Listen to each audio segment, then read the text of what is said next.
السلام علیکم۔ شادی اور اوپر سے خانہ آبادی، کسی کی شادی نہیں ہو رہی تو بیچارہ میرج سینٹرز میرج والوں کے پاس بھاگتا پھر رہا ہے، اور کسی کی شادی ہو گئی ہے تو وہ روتے پھر رہے ہیں۔ یہ کیا بات ہوئی؟ شادی کر کے بھی پریشانی اور شادی نہ کر کے بھی پریشانی۔ شادی کی مثال انگریزی کے حرف ڈبلیو جیسی ہے، اس میں اتار چڑھاؤ آتا رہتا ہے۔ سمجھدار جوڑا وہ ہے جو اس کے چڑھاؤ میں لطف اٹھائے، جب آپ اچھے وقت ہیں تو لطف اٹھائے، انجوائے کریں، اور اتار کے دوران سمجھداری سے کام لیں۔ اگر زندگی کو بھی ڈبلیو کی طرح سمجھ لیا جائے اور چڑھاؤ کے دنوں کو اتار کے دنوں کے ساتھ بیلنس میں لے لیا جائے تو زندگی خوبصورت ہو جاتی ہے۔ اب ہوتا کیا ہے، لڑائی اور جھگڑا کب بڑھتا ہے؟ بیوی کو میاں کی بات پسند نہیں آتی اور میاں کو بیوی کی بات پسند نہیں آتی، تباہی شروع ہو جاتی ہے، لڑائی جھگڑا شروع ہو جاتا ہے، دونوں کا انٹرسٹ ختم ہو جاتا ہے ایک دوسرے میں، محبت ختم ہو جاتی ہے، بات کو ایگزیجریٹ کرتے کرتے طوفان باد و بارہ بن جاتا ہے اور گھر تباہی اور بربادی کی نظر ہو جاتا ہے۔ دونوں میں سمجھداری نہیں ہوتی۔ شادی کے لیے بھی کوئی ٹریننگ ہونی چاہیے، ٹریننگ انسٹیٹیوٹ ہونے چاہیے جو کہ شادی کرنے سے پہلے آپ کو ٹریننگ دیں کہ اگر آپ شادی کا شوق رکھتے ہیں تو شادی کو کامیاب بنانے کے لیے آپ کے اندر کیا کیا خوبیاں پیدا ہونی چاہیے، اور آپ جس سے شادی کر کے جا رہے ہیں اگر وہ غصے والا ہے تو اس کے غصے کو ختم کیسے کرنا۔ بہت سے واقعات ہم روز سنتے ہیں، بہت سے لوگ ملتے ہیں، شادی کی اور شادی ناکام ہو گئی، شادی کی اور شادی ناکام ہو گئی۔ اب ایک کپل کی شادی ہو گئی، شادی کے بعد بڑی اچھی انجوائے کر رہے ہیں، ان کے 4 بچے پیدا ہوئے۔ اب 4 بچوں کے بعد بیوی بندے پہ الزام کیا لگاتی ہے کہ وہ بری صحبت میں چلا گیا، اور بری صحبت میں 1 سال اس کو برداشت کیا، دوسرے سال میں جا کر بیوی نے خلا لے لی۔ اب جب بیوی نے خلا لے لی تو بچے جو کہ ماں کی طرف ہی ہوتے ہیں، بچے ماں کی تربیت میں رہتے ہیں، اور مائیں بچوں سے زیادہ قریب ہوتی ہیں، اس لیے بچے بھی اپنی ماں کے ساتھ رہنا پسند کرتے ہیں۔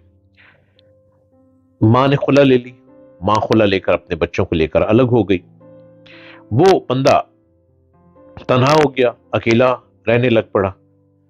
ماں نے اپنے عدت کے دن پورے کرنے کے بعد اپنا ٹائم گزارنے کے بعد 2 سال بعد ماں نے پھر دوسری شادی کر لی۔ جب دوسری شادی کر لی تو دوسری شادی کا کیا نقصان ہوا کہ اس ماں کی ایک بیٹی تھی، 3 بیٹے تھے، وہ جو اس کا ہسبینڈ تھا وہ اس کی بیٹی پہ نظر رکھنے لگ پڑا۔ ماں بہت پریشان کہ میں کدھر جاؤں، اس کو روکتی رہی، وہ بعد آ جائے، وہ نہیں بعد آیا، آخر اس ماں نے دوسری شادی سے بھی ڈیورس لے لی۔ اب ماں اپنے بچوں کو پالنے کے لیے کیا کرتی؟ آخر بیچاری کو لوگوں نے کہا کچھ عرصہ کہ تم اور شادی کر لو، آخر مجبور ہو کر تیسری شادی کر لی۔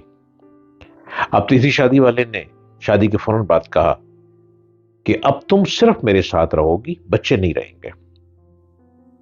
وہ اس نے کہا کہ میرا تم سے ایگریمنٹ تھا ہماری فیملیز کا کہ بچوں کو بھی تم نے قبول کیا۔ اس نے کہا ہاں، رشتہ کرنے سے پہلے میں نے قبول کر لیا تھا، لیکن شادی کے بعد میں تمہارے بچوں کو نہیں رکھ سکتا۔ اب وہ اکیلی ماں اپنے 4 بچوں کو لے کر کہاں جائے؟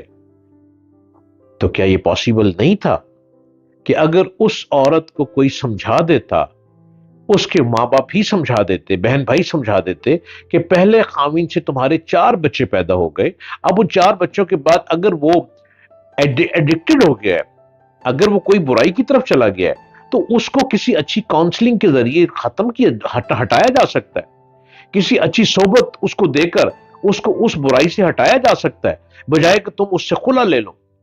اب وہ پہلا خاوند پھر یاد آنے لگ پڑا، بچوں کو اپنا باپ یاد آنے لگ پڑا، اور باپ اسی طرح تنہا تھا، اس نے کوئی شادی نہیں کی۔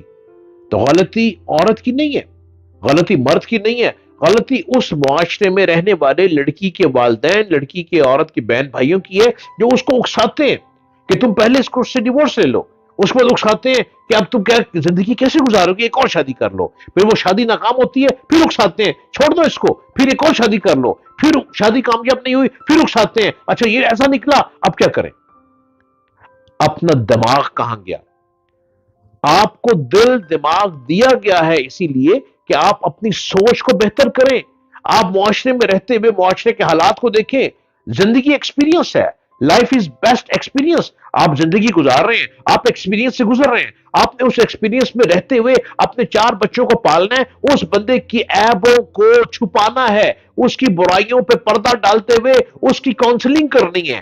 اگر وہ بہت برا ہے تو بچوں کے ذریعے کاؤنسلنگ کرنی ہے، بچوں کو اس کے آگے کھڑا کر دینا ہے محبت کے ساتھ، بچے روتے ہوئے محبت کے ساتھ اپنے اس برے باپ کے سامنے جب کھڑے ہوں گے اور اس کے سامنے روئیں گے دھوئیں گے، وہ باپ آخر باپ ہے، وہ ایک نہ ایک دن نرم ہو جائے گا،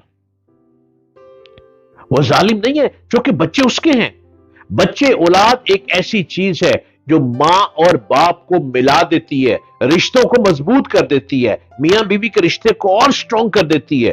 اسی لیے لوگ کہتے ہیں کہ اولاد ہماری فوراً ہو جائے، اولاد رشتوں کو کم مضبوط کر دیتی ہے۔ اب ایک دم اگر لوگوں کی باتوں میں آ کر عورت خلا لے لے اور خلا لینے کی بات بربادی میں چلی جائے، ہر بربادی دن بربادی کی طرف چلا جائے، تو کیا پہلا خامد اچھا نہیں ہے جس کے اپنے بچے ہیں وہ انہی بچوں کے ساتھ رہتے ہوئے اس بندے کی کاؤنسلنگ کر لے، اس کو سمجھا دے، بچوں کو کھڑا کر دے، محبت کے ساتھ پیار کے ساتھ روتے ہوئے بچے پیر پڑ جائیں کہ ابا برائی چھوڑ دے ہماری زندگی برباد ہو جائے گی، وہ باپ ہے، ایک نہ ایک دن وہ برائی چھوڑ دے گا۔ اس کو معاشرے نے برا بنا دیا، اس کو نہ جانے اس کی صحبت نے برا بنا دیا۔